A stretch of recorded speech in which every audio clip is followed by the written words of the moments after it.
I understand that there is only room for a set amount of matches on the WrestleMania 42 match card, but I can't help but notice that some feuds that had been going on for a while, some that maybe seemed like they were leading for a WrestleMania match, just aren't on the card as of right now. And this video is about those matches. Before we get into it though, make sure to hit that button, subscribe, hit that bell for notifications. We're posting as much as we can on this channel leading up to WrestleMania. So come be a part of it. Now let's talk wrestling. It's important to say that there are 13 matches on the WrestleMania card. So there's definitely room for one, maybe even two of the matches that I'm about to list here to be a part of the WrestleMania 42 card. But as of the recording of this video, it is Saturday night. And for me, it feels like these are important matches that just aren't on the card yet, that could have been on the card and would have made perfect sense for a WrestleMania feud. One of the things that I do want to note here is we're not talking about individuals that should have gotten a WrestleMania match, right? So we're not talking about Carmelo Hayes, who absolutely deserved a WrestleMania match. We're not talking about Ilya Dragunov, who also could have had a WrestleMania match. You know, I'm sure that there's others that I'm not thinking about that could have absolutely had a WrestleMania match. But these are feuds, for the most part, that felt like they were heading in that direction and just didn't end up happening. So that being said, an honorable mention on this list, and something worth noting, I think, is that neither of the men's tag team titles are being defended at WrestleMania this year. And sure, we are getting the Vision in a match. They are current WWE World Tag Team Champions over on Raw, and they have a match at WrestleMania, but it is a 3-on-3 tag team match. It is the Vision and IShowSpeed versus the Usos and LA Knight. And while that match is going to be a lot of fun, and we're still going to see the tag team champions in action, I think that WWE is doing its tag team division, is doing its tag team champions a disservice by not having them defend their titles at WrestleMania. Same goes for Damian Priest and R-Truth. I'm sure you could have pulled together a fun feud for these guys to have and get them to WrestleMania. They are the tag team champions. The whole point of them trying to win the tag team titles, just like Logan Paul and Austin Theory said, was to get them to WrestleMania. So it is a little weird that we're not getting either of these two teams defending their titles at WrestleMania. And yeah, I think it's worth noting. And WWE just isn't showing that the tag team division, that the men's tag team division is important for them. One of the matches, one of the feuds that WWE just completely stopped talking about at one point was, it seemed like Tiffany Stratton and Julia were heading towards a feud. We're heading towards Tiffy challenging for that US title, possibly at WrestleMania. It is unfortunate. It is weird. It is something that I don't understand, that Tiffany Stratton walked in and walked out of WrestleMania 41 as the WWE Women's Champion. And this year she's just completely missing WrestleMania. It it feels again like such a disrespect for the US Championship to not have it be defended on the biggest night of WWE shows, on the biggest night, on the biggest PLE of WWE's calendar year. This totally is something that they could have made happen at WrestleMania. Like I said, it felt for a second there that it was going to happen. I think it's important to note with all of these matches that yes, there is only a finite amount of room for the number of matches that WWE includes in WrestleMania. I could have said that a lot better. There's a finite number of matches that WWE can book for WrestleMania. That's better. I said that better that time. But yeah, there is, right? So if you say what match would you remove for that, I don't know. That's not what this video is about. I could say a match. You might agree, you might disagree. I think that everyone on this, I'm looking at my paper by the way, but I think that everyone on the WrestleMania card deserves to be a part of WrestleMania for the most part, right? As individuals, I'm saying for the most part, right? So yeah, I don't want to speculate on like, oh, take this match away and add these guys, whatever. But I do feel like Tiffy and Julia could have had a great WrestleMania match. I feel like in ring they both could have stolen the show, quite honestly. And it seems like maybe they want to wait for Chelsea Green to get healthy so she can be a part of this feud as well. But you could have had the first match of many take place at WrestleMania and then interject Chelsea Green into this later. Maybe she could have been a part of it. Maybe she could have interfered. Maybe she could have cost one of them the title. And, that leads to a bigger storyline that culminates later. But yeah, Julia versus Tiffany Stratton. I think that it sucks, and I think that they deserved to have a match at WrestleMania again. Maybe the storyline wasn't quite there yet, but as individuals and where WWE seemed to have been going with them, I think they could have put on a hell of a show. We already know that the Wyatt Six versus the MFTs isn't happening at WrestleMania, right? We've gotten word that we're going to get a match between these two teams on the Friday Night SmackDown before Mania. And I'm glad that we're finishing this feud. I think that's partially what hurt their chances to be a part of WrestleMania is that this feud had just been going on for too long. There was a lot of fatigue around this feud. I felt like people were just over it. As much as I love the Wyatt Six, as much as I enjoy the MFTs, like, yeah, I was kind of over it too. They seem to have been feuding for almost a year at this point, so I get it. I get that the build wasn't quite there. The not the build, but the excitement wasn't quite there for fans. So I don't. I guess I don't blame WWE for not thinking that this match could pull off a WrestleMania match. But you're giving them a street fight on the SmackDown before WrestleMania, and maybe that's the other part of this, right? Is that you already have an unsanctioned match in Drew McIntyre versus Jacob Fatu. You already have Brock Lesnar against Obafemi. That probably, as I'm thinking about this, it's probably going to end in a no contest. They're probably just going to fight, and they're both going to get called out. And I have no problem with that, right? So that's kind of going to turn into a street fight of sorts. So I get it.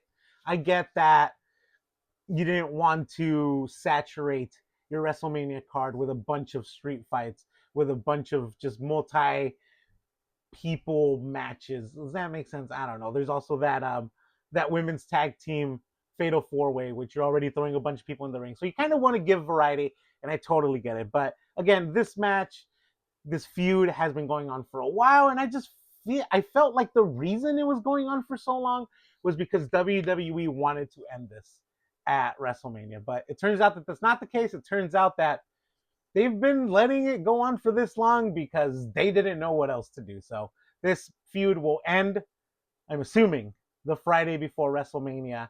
I don't even know why they're fighting at this point because the Wyatts already have the lantern. The MFTs have their own thing going on within each other. So fine, I'm glad with this feud being over. But yeah, just with how long this feud lasted, with how many times they fought, with everything that was going on between these two teams for so long, I just felt like they did deserve a WrestleMania match, and we're still to see Uncle Howdy in WrestleMania or any of the Wyatt Six, and I don't like that. Out of all of the matches that have and will be in this video, I think the one that has the highest possibility to actually be added to the WrestleMania card as of right now is Io Sky versus Asuka. If you saw my ranking matches I'm most excited for video, you saw that I was already talking about this match as if it would be a part of WrestleMania. That's because I do think that we'll probably get this on Monday Night Raw. There needs to be some sort of conclusion. There needs to be some sort of like peak to this whole Asuka Kyrie thing that's happening. We did see a couple weeks back that Io came to the aid of Kyrie, telling Kyrie that she doesn't deserve this, that she deserves better, that she needs to stand up to Asuka. So I do think that Io Sky kind of having a match against Asuka to defend Kyrie's honor, to just kind of help her friend Kyrie get out of this toxic relationship that she's in with Asuka. I feel like it's been something that has been building for a while, and I think it would make a great match. Also, yeah, give me Io Sky and Asuka in a ring together for any reason. I don't even need a story. And it's absolutely WrestleMania worthy 365 days out of the year. So I feel like WWE is waiting to see what happens with the Bella Twins in that Fatal 4-Way tag team match.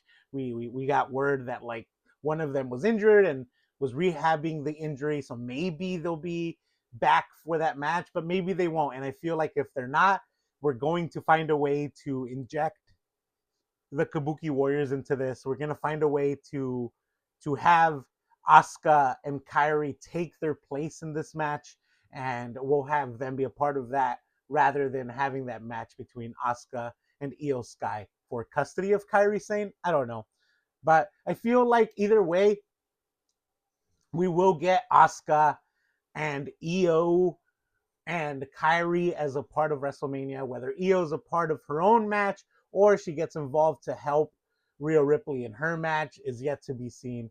But I do feel like we are kind of going to get that story moving forward as well, just between Asuka and Kairi. It's just a matter of where do we get this. So yeah, I do feel like this match has the most possibility to be added to the WrestleMania card. But regardless, as of right now, I feel like we'd be better off if it were announced. So yeah, it's missing from the card as far as I'm concerned. Look, I saved these next two matches for last because, yeah, they're the matches I would be the most excited for. They're the matches that I wanted to see in WrestleMania for as long as I knew that they were a possibility. Uh, One of those two for me right now is The Miz versus Danhausen. And I do think that maybe we'll get some sort of interaction involving Danhausen at WrestleMania, whether it's probably going to be him and John Cena because John Cena's hosting WrestleMania. So maybe we'll get some sort of interaction between Cena and Danhausen. And yeah, that would be amazing. That would be amazing to see. So no complaints from me there. Maybe we'll get some sort of Danhausen interrupting Cold Stone, Steve Austin, as he calls him, Cold Steve. Is that what he calls him? Maybe Stone Cold comes out to announce the attendance numbers again, and he gets interrupted by Danhausen. I don't know. For sure, I do feel like we will get Danhausen being a part of some segment in WrestleMania. I also feel like The Miz maybe will come out and interrupt John Cena as well, right? Like, I never got my match against you, John, and I'm here for my match, and then they have some sort of interaction, then maybe they get interrupted by Danhausen. I don't know. So I do feel like we'll get some sort of something from them here. But I think that a proper match, a proper build for a WrestleMania match would have been a lot of fun. And it would have been a lot of fun to see Danhausen just kind of chill out. Hey, everyone, buy tickets for my match. It's my WrestleMania. I will be main eventing, right? Something fun like that. So I do think that it's a missed opportunity for WWE. Look, Miz needs to fight this curse somehow. So it's either in the ring or he gives Danhausen his list of demands. So I just think that WWE should have booked this by now. And like I said, yeah, we'll probably get some sort of interaction between all of them at WrestleMania, but a match would have been right up my alley. And finally, I think the match that is the biggest missed opportunity for WWE, the match that has the best build out of any feud in WWE. Yeah, I've said it. I say it again here, and I'll say it again the night after WrestleMania. The feud with the best build in WWE right now is El Grande Americano versus El Grande Americano. And I said I'm recording this on Saturday night. I'm recording this after Triple A. And if you missed it, we got the new and improved, the real Grande Americano call out the original Grande Americano after brawling for multiple segments tonight. We had him call out the original Grande Americano for a mask versus mask match. Now, we did not specify when this match would take place. So you're telling me there's a chance. If WWE were to add this match to the WrestleMania card, I am telling you, this would be my favorite match of the night. This would absolutely be my favorite match of the night. I feel like they've They've built this for so long, and if you're not gonna have it here, when are you gonna have it? You're gonna have it at Triple Mania? That's in August. Why would you announce it now if Triple Mania is in August, you would not build this match now. So either we get this at WrestleMania or we get this on a random episode of AAA. And I think that it deserves a WrestleMania match. This match would be absolutely amazing. Imagine after so many years of wrestling, decades and generations of wearing that mask, the Rio Grande Americano unmasks this fraud who has been trying to take his place in history, who has been telling everyone that he is the original in the Rio Grande Americano. This liar, this little short liar who is claiming a crown that isn't his, right? This excuse of a man who has taken someone else's place in history. False valor, I say. Stolen valor, that's the phrase. Stolen valor, I say, from the original Grande Americano. And I think that they should have defrauded him. They should have exposed him as the fraud that he is at WrestleMania. So, big missed opportunity from WWE. But there's still time to get it right, WWE. There is still time to make it right. So please, I'm recording this on Saturday night. Please make this match officially for WrestleMania on Monday Night Raw this week. And if you're not watching AAA, you are missing the best feud in WWE. Because yeah, we've seen interactions from them on Monday Night Raw, but the real action is happening in AAA. So you need to check that out if you haven't. But El Grande Americano versus El Grande Americano should absolutely be a match at WrestleMania. Should absolutely be a feud. As far as I'm concerned, look, it should main event night 2 of WrestleMania. But WWE just doesn't see it the way I do. But hopefully, in the next couple days, they add this to the card. So there you have it. Those are all of the matches that I felt like were missing from the WrestleMania card. Let me know in the comments what you think. Let me know if there's any matches that I forgot that you feel like should have been on the WrestleMania card. Yeah, Carmelo Hayes should absolutely have been in the WrestleMania card. Maybe even Carmelo Hayes versus Ilya Dragunov, right? Like maybe, and like there's definitely cases where like, hey, we should have absolutely thrown them into the IC championship match. Make this a fatal 4-way. Great. We should have absolutely thrown Drew McIntyre and Jacob Fatu into the Undisputed Championship match, and we would have not needed any of this Pat McAfee crap. Yes, you are absolutely right about that. But this video is about feuds that were completely lost, that seemed like they were heading in that direction and just never happened. So again, I know that in order to interject some of these matches into the Mania card, we would probably need to remove another, and I'm not about to do that. So I'm not gonna speculate as to which match doesn't belong in WrestleMania. Probably the Vision and Nitro Speed versus the Usos and LA Knight. I said it, whatever. But all of those guys as individuals, yeah, they deserve to be a part of WrestleMania because they've earned it. They've been building feuds and building stories for a while now. So yeah, all of those individuals, maybe not ISO Speed, but all of those individuals definitely deserve some sort of WrestleMania match. So I'm glad that at least they're getting it somehow. But yeah, 5 matches that I feel like deserved a WrestleMania match, plus the tag team championships just not being defended in WrestleMania. Yeah, do better, WWE. Anyway, though, since you made it this far, make sure to drop a like, make sure to hit subscribe, make sure to leave a comment. Let me know what match you feel like should have been included in WrestleMania. It isn't. Check out this video. It'll probably be about SmackDown from this week. It was bad. Check it out. I talk about how bad I thought it was. Anyway, though, as always, until next time, have a nice day.